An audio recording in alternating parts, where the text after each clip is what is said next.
Welcome to Geniuses Cast. In this podcast, we introduce the movers, shakers, and disruptors in the world of startups. We focus not only on the brand itself, but also the person who's shaping up the brand. Today, our theme is how 3D photos and pictures will reimagine shopping and commerce. My guest today is none other than Tim Flynn, co-founder of All Axix, which is a tech platform for fully interactive and immersive 3D photos. Tim, thank you so much for joining this episode of our podcast. How are you today? Yeah, I'm very good, thank you. I've had a lovely long weekend and thankfully topped up a slight bit of tan. I've been able to get out of the office and enjoy the sunshine, so it's always a rarity. Yeah. And Tim, really been enjoying conversation with yourself. I know you're super excited about the potential of 3D photos when it comes to reimagining shopping. But before we really get into the platform, I would love to learn more about yourself, your background personally and professionally. What I'm really keen to learn is, what has motivated you to really take the, jump the ship and really launch something which is so exciting. Yeah, I guess so. My background's probably not very typical of tech entrepreneurs, and maybe not Mark as well. So me and my co-founder Mark, we are friends from high school, so we knew each other then. We're always good friends. We went away to respective industries. My background was actually mainly in finance. I was consulting in the finance industry, moved back to my hometown where I worked for a local insurance company, managing sales teams, bits like that. Mark, my co-founder, also moved back at the same time. We hung out. He had this idea about having 3D photos and the benefits, and we sort of jammed really well together. And that's probably really key. We've always been friends, so we worked really well, and we decided to start a company and give it a go. I think what motivates me is just that, I know, one, trying to be able to build something yourself. So I've always worked in a big corporation, and having that opportunity to really build something completely from the ground up is really exciting, and still is today exciting. It does not come without its challenges, but we find that really fascinating. And for Mark as well, we know just being able to work in a small team with people who really understand what you want to do and achieve, that really drives us. And I think that keeps us going day to day. We've had loads of hard times as a startup. We've got plenty more to come as well. We know that, and I think knowing that and knowing our coping strategies around it is really valuable, as well as that sort of underlying friendship. We've been able to maintain that really well, so that's probably been one of the best things about the company so far. Love it, and I think this is key as well, right? I'm thinking of founders in the early stage who essentially are able to come together and follow more of a cause, more of a passion is what's going to drive a startup into a bigger success. Let's talk about sort of your leadership style. I think, as a young entrepreneur who's building a startup, what does leadership mean to you, right? And what sort of leader are you really? I guess, like, what sort of leader am I? I'm not very much into macro managing and really going into stats. Previously, when I was managing teams, it was always about fostering people to help each other. And then, so if you delve down onto individual stats, it could drive away from the bigger picture of creating a team which are there to help each other and drive each other on, because it just creates this real self-centered approach.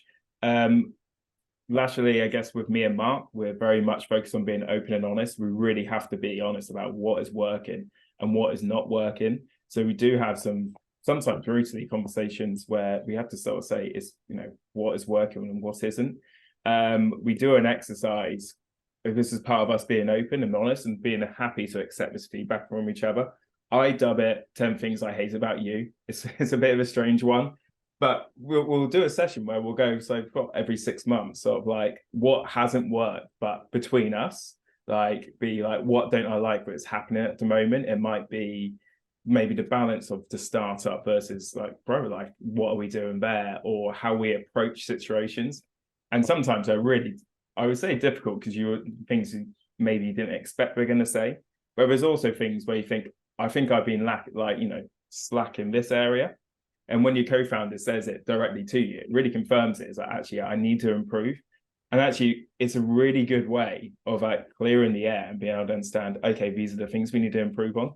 I think that's a really valuable tool for us, being able to have those conversations and not hide behind, oh yeah, it's going well, because especially when trying to go to market, there's so many things you can throw your money at to try and get there, and we have to be really smart with our money, test it, and honest. Did it work? Did it not? Move on to the next thing. And the same with iterating our technology.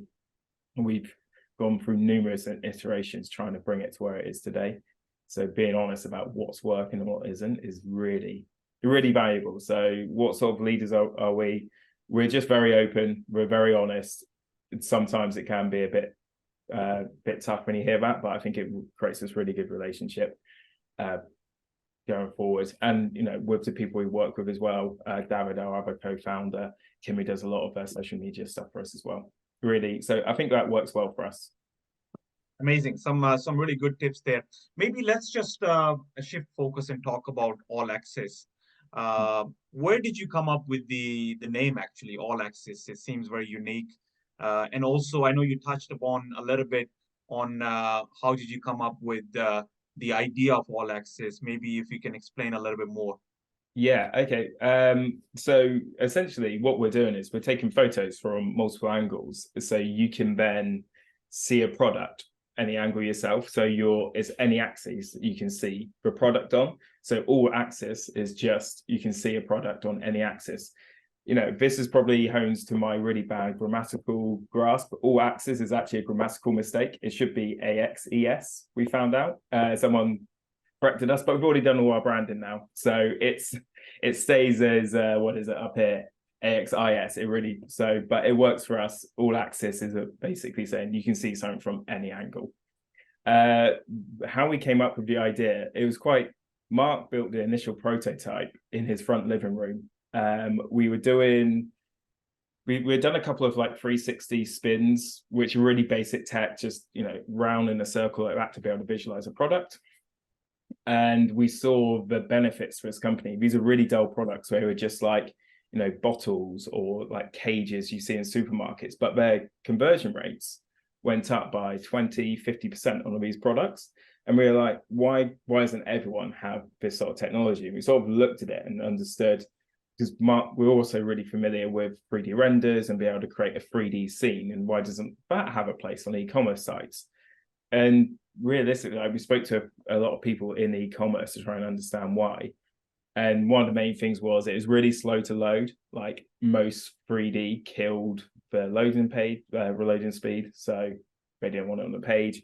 It wasn't very photorealistic. Most out-of-the-box 3D render solutions were just not good enough.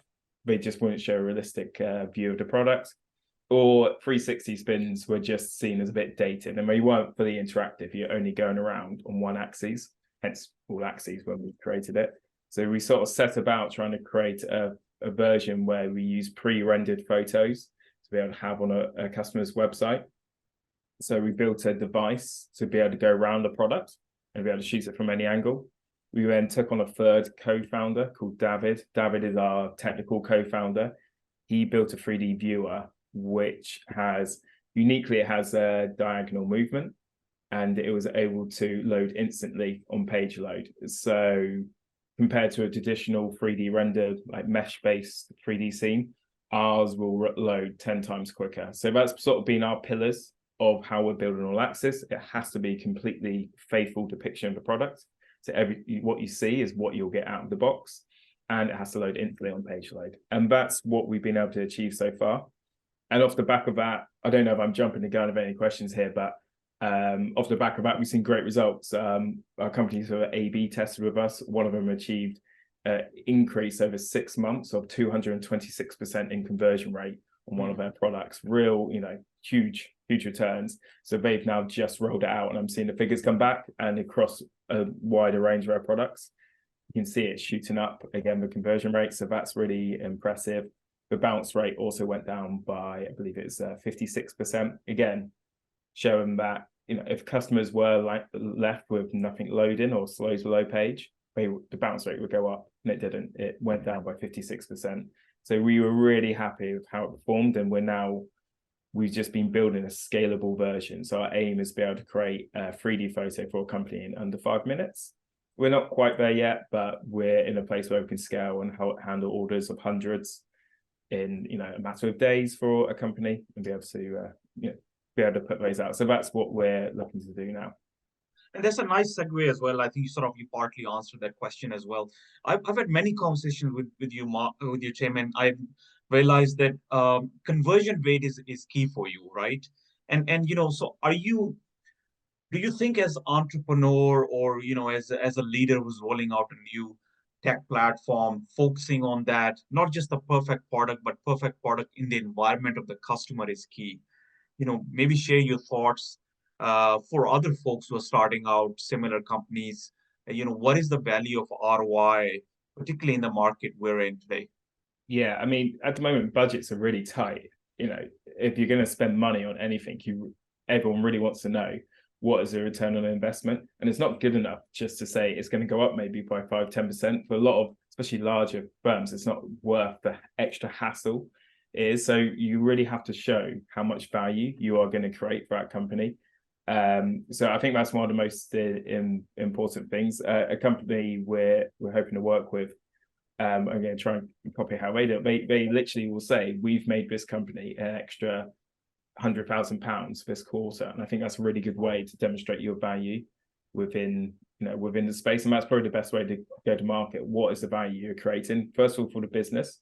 And then we sort of look at it secondary, because I guess we have two customers. We have the business we're selling to, but we're very visual. We're there for the end user, their clients. And we're also then trying to say, this is a much better experience. If you were shopping on a website, this is what you want to see. And that's what you want your platform to be able to show. So whether you're selling just even the most, run-of-the-mill trainers to high-end ones, you just want your customers to have an understanding and grasp and feel your product. So think about from their point of view, this is one of the best ways to visualize your products. Sure. And some of the stats when it comes to startups are very scary, right, Tim? I mean, I don't know, 90% of the startups fail in the first 12 months or 3 years. I mean, it depends, which publication you look at. So what is the motivation for you, right? How are you overcoming any roadblockers?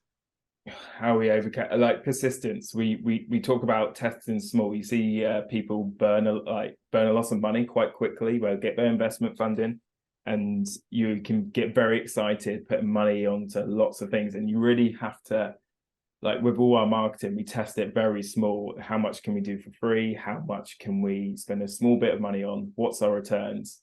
And then can we pour more fuel on that fire? So we're just very careful about where we put the money to and go from there. We haven't got excited and also paid ourselves a lot of money. We're very grounded. We understand what we need to be able to live. We're very much about trying to make this company a success and building from there. So yes, I think it's been able to sort of test small and test quickly as well between different ideas and go from there. And probably also shout out to our partners who are also very patient and on board with the dream of what we're trying to build here. They supported us through either long nights or when we decided not to pay ourselves, bits like that. They've always been there and very supportive. And I don't think we would have achieved it without having, a sports partner with us as well. So that's also been really key. So making sure you bring your partner along for the journey is really super crucial. I think that's it. And we've had times where we've really been where we thought, are we gonna shut the company once we get past this stage? And something's always come up. We've always found a solution around it to be able to survive. So a persistence, not just getting bogged down and thinking this is it, I'm gonna quit. There's a phrase that, like in cycling, it's like I do a lot of ultra endurance events. And it's never quit at night, always wait 24 hours, because it's always better the next morning. Things are always better the next morning. And you're like, actually, do you know what? I can continue, go on and go from there. Very good. Persistence is the key message here. Let's talk about future a little bit. I think, obviously you're building an exciting business, but in terms of, the market potential, what are you seeing? How big is the market when it comes to 3D pictures or maybe even beyond, right? What are you seeing the market potential for your platform over the next 3 to 5 years? I think the market potential is absolutely huge. Online e-commerce sites are coming on, but I think a lot of them aren't any better than what the Argos catalog or any catalog shopping was a few years ago. companies literally get a page, put a couple of pictures and a bit of description, and that's it. It's like, here's our stuff, buy it or don't buy it. And there's not as much thought about how do you engage your audience. And I think with modern technology now, it's getting there, from VR headsets that potentially might become a thing, to what we're trying to do with these 3D photos, to try on technology as well. That's got loads of potential. So I think what you'll see is the online space getting really interactive space, because no one has that at the moment. And I think everyone in the next 3 to 5 years, if you don't have interactive technology on your website, you just won't survive as a company. You're going to need to be able to have that on your website, because you're trying to mimic the in-store experience. So what conversion rates is the average for a lot of e-com sites at 2%, and you go in but the in-store conversions like 20-40%. That's a huge gap in between the two, and it's going to be, I think this interactive technology will really level it up. So it's building that experience to the customer. And, you know, as a bonus, you'll get loads of other good things from that, like mainly reduced returns. That's, you know, e-commerce, it's so hard to, you know, you just want to reduce returns. I live in a small place, so my partner will buy 3 or 4 of the same things to be able to try it on and get the sizing right, or see what it looks like, because the pictures aren't any good. And that's a massive headache for any retailer. So any technology that can reduce your returns, I think is going to be huge. So, and that's where that interactivity will come in. 3D photos, try on technology, those are going to be really massive. And then VR headsets after that, potentially, but I'm not sure. It's that experience of trying to strap on a headset to your face, whether that's how people shop at the moment. People like to shop on their phones for 20 minutes whilst they're coming back from work, or they've got some downtime on the sofa. So whether the VR headsets will be more for immersive experiences, so brands really trying to drive like immersive experience with a sports style we're back, and that's where I see that sort of side of technology coming in. Let me ask you a broad question. I think, last year we saw a lot of investments and conversation around Web3 and metaverse. This year, 2023 would probably be the year of generative AI. How are you blending those technologies, right? Because I think you are essentially laser sharp focused on customer experience and ROI for brands. And I think that message is very loud and clear. But in terms of leveraging those technologies, do you see potential of using those technologies for your platform? Yeah, huge. Generative AI is such a broad blanket; it can cover so many different areas, and I think it will really revolutionize the space. We're going to be using it. There's a new field of research called neural radiance fields. It's essentially a way of being able to generate a 3D scene for a handful of photos. So we take hundreds at the moment to be able to create our 3D photo. So for us, it's not going to be any difference for the end user. But within our workflow, we can introduce this neural radiance field, which is a form of generative AI. And that will go into our workflow, and it will cut down, first of all, our production times, how heavy. So data-wise, it'll make our files even lighter. So it'll just be completely instant. It'll always be there, even on a really rubbish internet connection. Yeah, so we see that being huge. And then we'll also be able to create that from any products as well. And that's just us, and we can understand putting generative AI into our workflow will help us hugely. And I think that's what other companies are probably finding. So for customers and the end user, you might not notice the difference. It's just how do you integrate that into your current workflow to make you either more efficient or take out processes where it cost you a lot of money, manual processes, essentially. So yeah, I think AI has huge potential. It will definitely not go away. But I don't think it will also take over the world or put a load of people out of work. If you ever use things like ChatGPT and anything like that, you still have to ask the right questions and to be able to get the output. And you still have to be able to try and master the subject to make sure the content you're creating, the content you're getting out of it is good.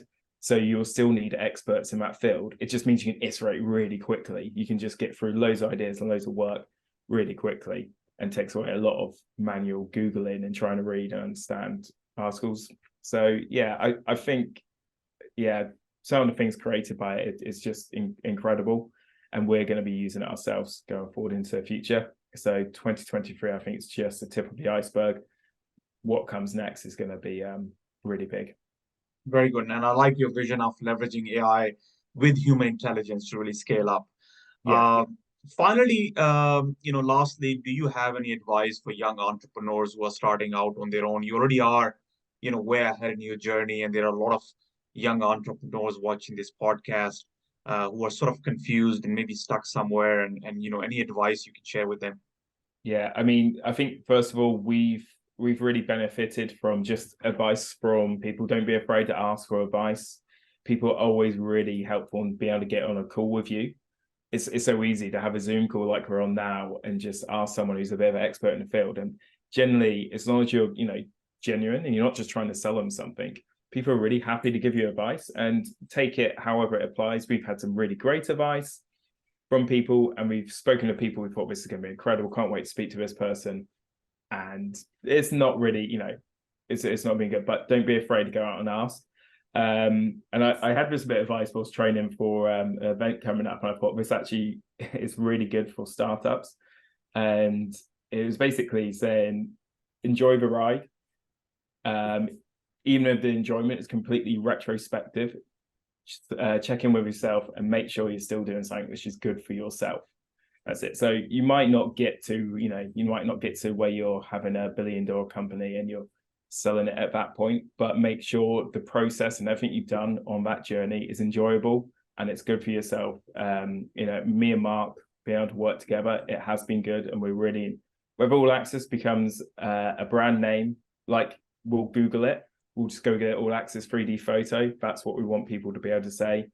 Either way, we've enjoyed the ride and the skills and everything we've learned along it. And that's what you always have to be thinking about is, am I enjoying this? Am I learning all the skills I need to take forward in life? And I think that's really important. So don't get too down. It might be really dark, rainy one time, and you just have to have those coping skills and understand why you're doing it to get through.